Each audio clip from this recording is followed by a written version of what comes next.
Have you ever felt the weight of a word you couldn't take back? We live in a world that's addicted to noise, where we're told that the loudest person in the room is the one in control. But what if the real superpower isn't knowing what to say, but knowing exactly when to stay quiet? The Bible offers a radical counterintuitive secret to success. True wisdom is found in restraint. While we often feel the pressure to say everything that pops into our brains, the book of Proverbs warns us that too much talk leads to sin, and that the most sensible thing we can do is keep our mouths shut. Today, we are going to explore why silence isn't a sign of weakness, rather a sign of immense strength.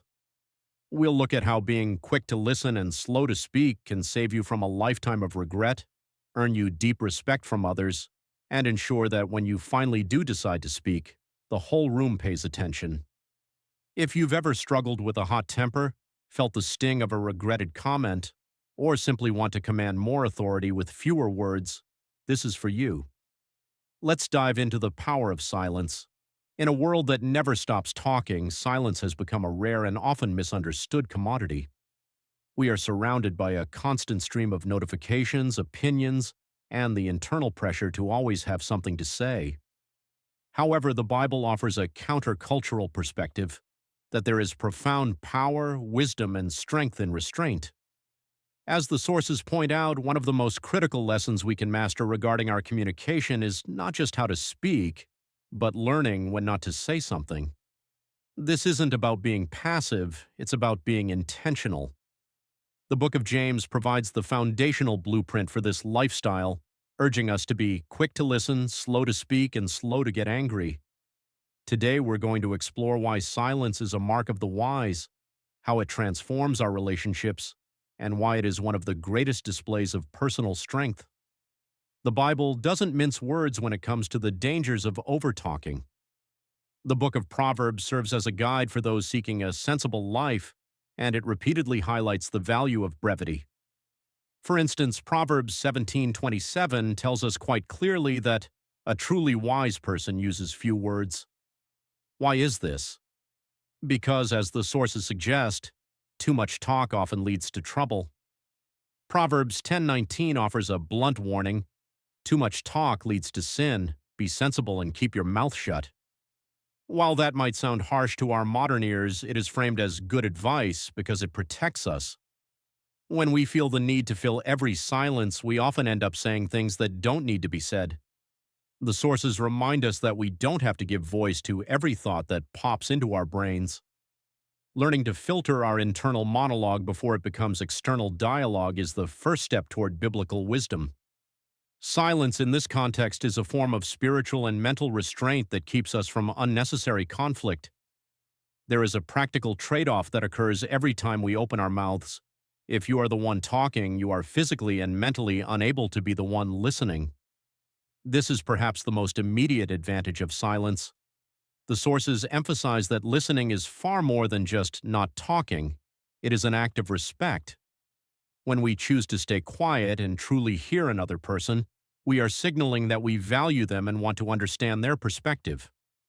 In a society where everyone is waiting for their turn to speak, being a person who truly listens is a rare gift to others. James 1:19 tells us to be swift to hear. This implies an eagerness to receive information rather than a rush to give it. By prioritizing listening over speaking, we create space for better understanding in our relationships, whether at home, at work, or in our communities.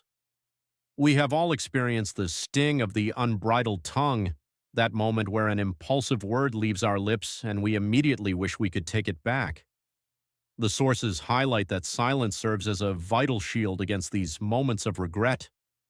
When we are fueled by big emotions like anger, impatience, or even the desire to impress someone, we are at our most vulnerable to saying things that tear others down. We might use our words as weapons to hurt, or we might say something foolish just to seem important.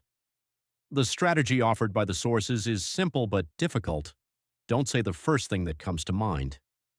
In moments of rising temper, keeping quiet and taking a few deep breaths allows the heat of the moment to dissipate. This pause ensures that the next thing you say is better thought out and probably more helpful. As James 1:20 reminds us, the wrath of man does not produce the righteousness of God. Silence gives us the space to choose righteousness over a temporary emotional release. Perhaps the most surprising insight from the sources is that silence is not a sign of weakness, but a sign of immense power. It takes a strong person to exercise the self-control required to hold back a cutting remark or a clever retort in the heat of the moment. There is also a functional authority that comes with being a person of few words.